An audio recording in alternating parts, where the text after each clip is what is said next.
Soc l'Eudald i res, vinc d'una família de ceramistes, d'escultors. Des de petit que m'agrada molt dibuixar, m'agrada sempre l'art realista i vaig decidir anar a fer Belles Arts a Barcelona, vaig estar allà fent 4 anys, ho vaig tocar una mica de tot, sabent que era el que m'agradava, que era l'art figuratiu, el realisme, la figura humana. Vaig anar a estudiar a Florència l'any passat, en una acadèmia molt bona, he après molt.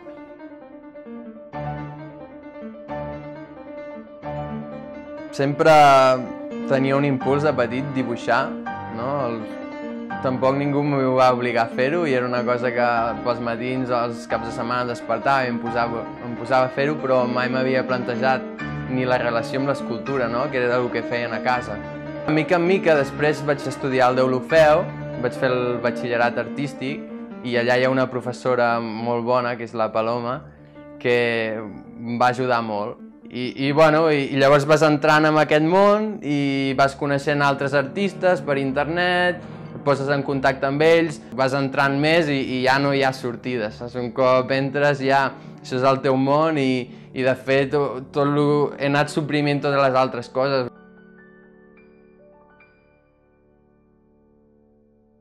He provat algunes coses en fusta, però jo sempre parteixo del modelat en fang. Llavors, és el material que sempre he tocat, és un material molt natural, molt plàstic, molt agradable de tocar i que et permet aconseguir molt més fàcilment el que tu vols, no? El resultat, per portar-ho a terme, el fang és molt més precís.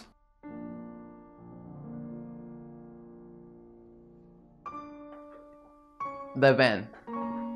El que m'agrada molt és el procés. Llavors jo crec molt en el procés, ser molt metodològic, no? I llavors el que és essencial per mi és quan estic fent una figura és que mentre m'agradi el que veig, m'agradi com poso el fang, m'agradi com es veu. I molts de cops acabo deixant l'escultura en aquell moment que encara no està en la meva idea inicial d'acabat, però té un aspecte més fresc.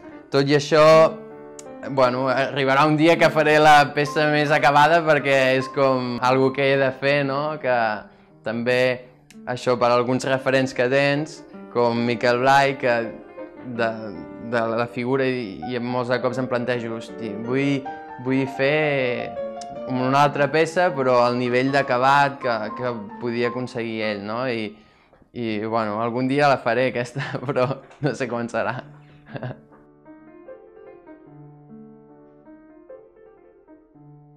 És curiós perquè jo em considero una persona bastant positiva i alegre, però les meves obres sempre són més cap a una altra banda, més tristes o no tristes, com molt més sèries, no? Jo el que vull, el meu objectiu final és poder emocionar a través d'una base d'una bellesa, que seria la que jo aplicaria.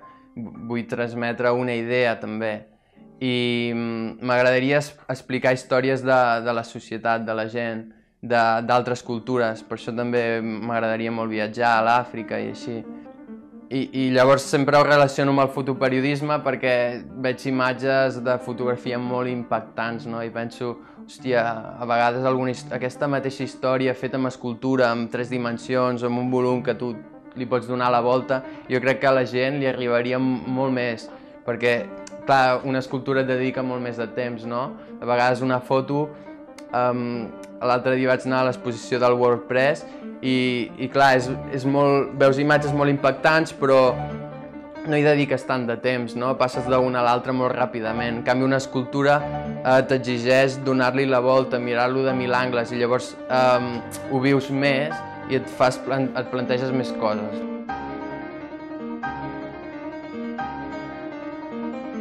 Jo tinc claríssim que jo em vull dedicar a això i m'hi dedicaré, perquè és la manera... Jo el que vull és arribar al màxim de les meves possibilitats i sé que això passa per dedicar-li totes les hores del dia amb això.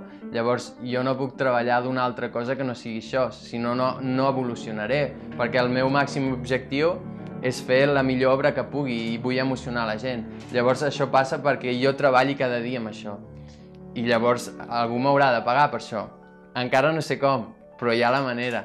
I llavors, de la manera, les possibilitats, jo penso que passa per treballar en galeries, fent la teva obra, també que de tant en tant algú te pugui encarregar algun retrat i suposo que és moure's, no? Moure's allà on algú et demani, pues, agafar les maletes i anar-hi.